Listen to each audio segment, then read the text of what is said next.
Pilato la cabeza de Juan el Bautista. Herodes se vio obligado a cumplir con aquella promesa que había hecho y mandó a cortar la cabeza de Juan el Bautista. Ahora, el caso de Herodes nos da una lección muy preciosa, y es que seguir en el pecado, en contra de la luz y de la advertencia de la conciencia de la palabra de Dios, es siempre el proceso que prepara el camino para la caída fatal.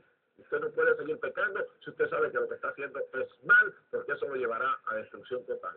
Herodías hace que este hombre de conciencia vacilante ceda y ordene que Juan sea decapitado. De ahí en adelante, Herodes vivió con una conciencia turbada, y por ello la menor noticia de parte de que había un mensajero de Dios predicando le hacía recordar el asesinato de Juan.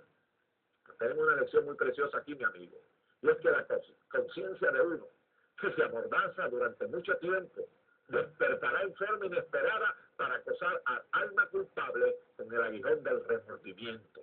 Usted puede pecar en contra de su conciencia y puede por un tiempo mantenerla ahí. Usted puede estar adulterando, usted puede estar robando, usted puede estar mintiendo y la conciencia suya le ha dicho que no lo haga y usted está tratando de opacarla. Un día tarde que temprano esta despertará y le creará remordimiento. Mucha gente se suicida, otros viven infelices, pierden el sueño, pierden sus amigos, pero amigos, si hay pecado en su vida, confiéselo ante Jesucristo. La sangre de Jesucristo puede limpiarle de todo pecado. Pero aquel hombre fue incrédulo, Herodes y los herodianos, a que Cristo era el Mesías, lo compararon con Juan, con otra gente, pero no lo aceptaron como el Mesías que enviaba Dios del cielo. La incredulidad de los discípulos es el tercer grupo de incrédulos que vamos a estudiar en este día.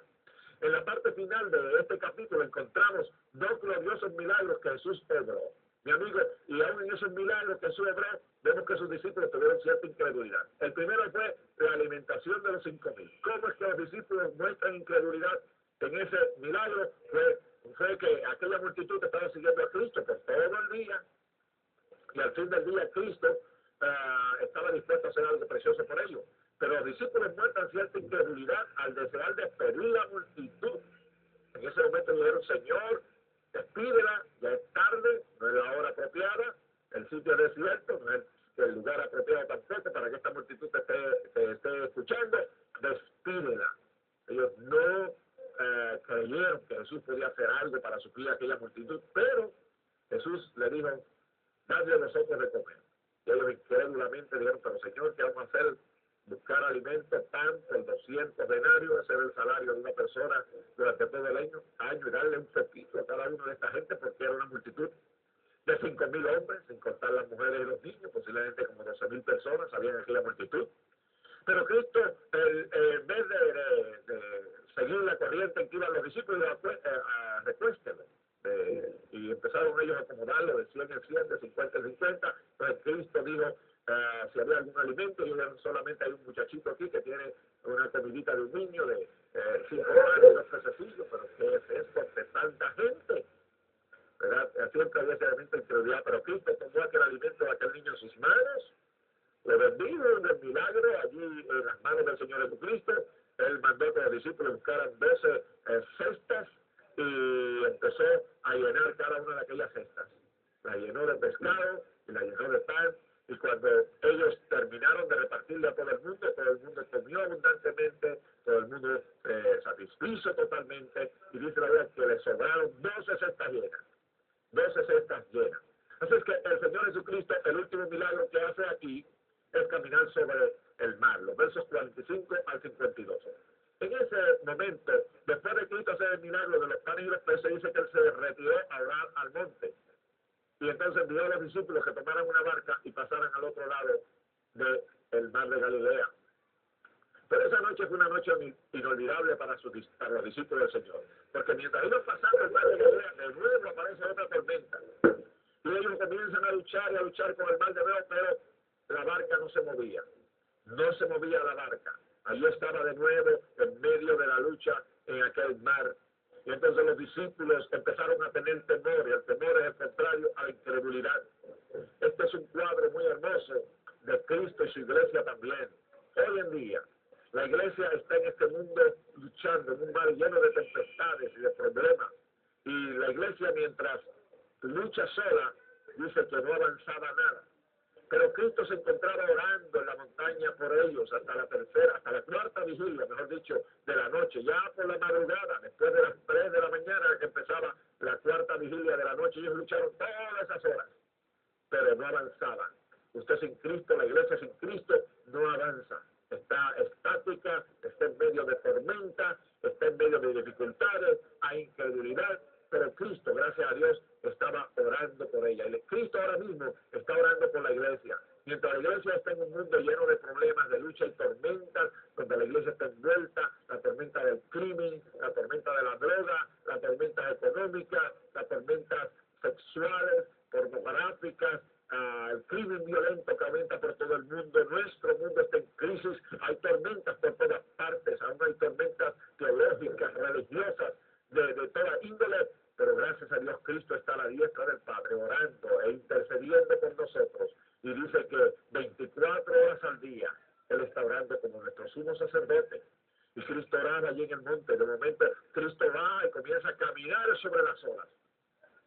Y dice que se le pasó a la barca, pasó delante de ellos, pero cuando los discípulos vieron al Señor, que iba caminando sobre aquel mar embravecido sin hundirse, dice que se asustaron y creyeron que era un fantasma. En vez de pensar que era el Señor Jesucristo que venía, le pensaron que era un fantasma, se asustaron, pero Cristo entró en la barca de una manera preciosa y calmó la tempestad. Vemos aquí que los discípulos gozaron de algo precioso ese día. En primer lugar, vieron milagros de Cristo caminando sobre las aguas. Aunque Marco no nos lo relata, pero en Mateo 14, 28 al 32 nos dice que Pedro también caminó sobre las aguas. Cuando Pedro le dijo, maestro, si eres tú, haz que yo vaya hacia ti. Y entonces Cristo dijo, ven, y Pedro comenzó a caminar sobre las aguas. Un milagro muy precioso.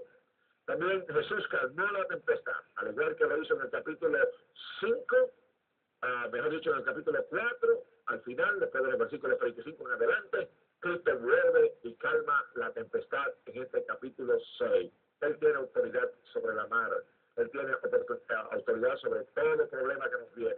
Y es precioso saber y confiar que Cristo está orando. Ese es el ministerio de Cristo ahora mismo. Cuando una persona se dedica a la oración, está ejerciendo el mayor de todos los ministerios, porque está ejerciendo el ministerio que Cristo ejerce hoy en día. Él no ha terminado de interceder, Él todavía intercede por nosotros. Así es que, mis amigos y hermanos, este capítulo 6 de Marcos es un capítulo de incredulidad en Nazaret acerca del Señor Jesucristo, pero aún así Él tuvo misericordia y puso sus manos sobre algunos enfermos y los sanó. Hay incredulidad de parte de los enemigos del Señor Jesucristo. Herodes, los herodianos, no creían que este era el Mesías, pensaban que era otro hombre como Juan el Bautista que se había levantado de los muertos. Y aún los discípulos llegaron en cierta manera a dudar, que a veces la duda aún nos viene, los siervos del Señor. Somos humanos y a veces tanto que el Señor ha hecho por nosotros, tantas cosas que hemos visto al Señor lograr, pero cuando a veces nos vienen problemas, a veces flaqueamos un poco en la fe, pero gracias a Dios que Cristo viene para ayudarnos y fortalecernos.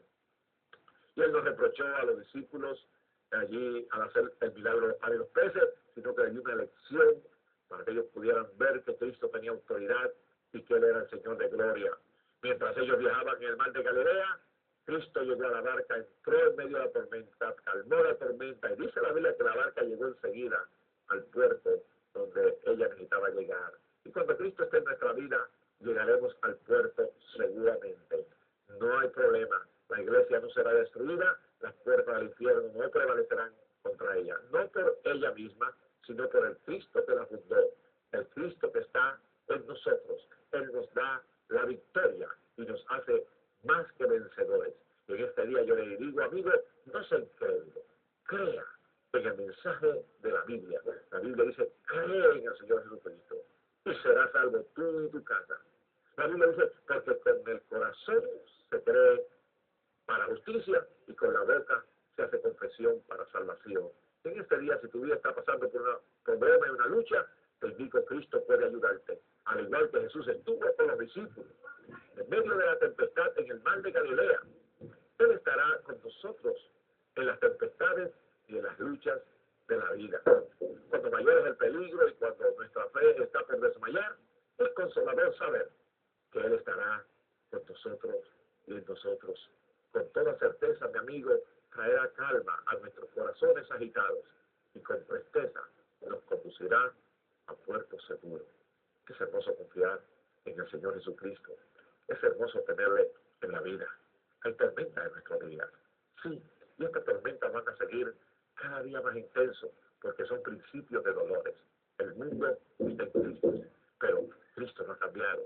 En este día yo le invito a que usted le entregue su vida al Señor, le entregue los problemas que usted está teniendo en su vida, esas tormentas emocionales, económicas, o que hay en su familia, esa lucha donde usted está sin trabajo, posiblemente hay problemas económicos en su hogar, y puede que su matrimonio esté en medio de una tormenta en este día.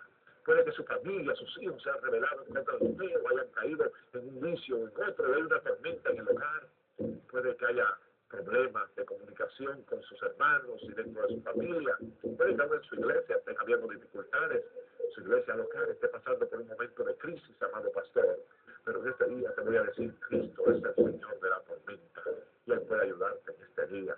Y si no hay un pan espiritual en tu vida, Él es el Señor que tiene el pan de vida que satisface al alma. Y en este día Dios puede salvarte y perdonarte, y yo quiero orar contigo en este momento. En este momento vamos a orar. Sí, ahora mismo, usted, acérquese a su televisor y ore entregando sus problemas, Señor. Padre, te alabamos y te glorificamos.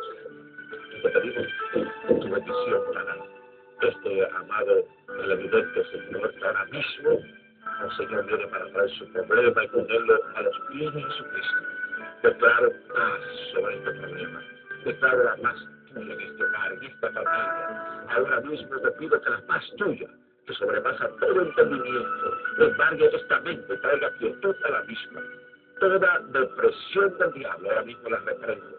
Oh Señor, esta sátira que el enemigo ha tirado a esta mente de este hermano, ahora mismo se ha quitado y tenga paz en su mente.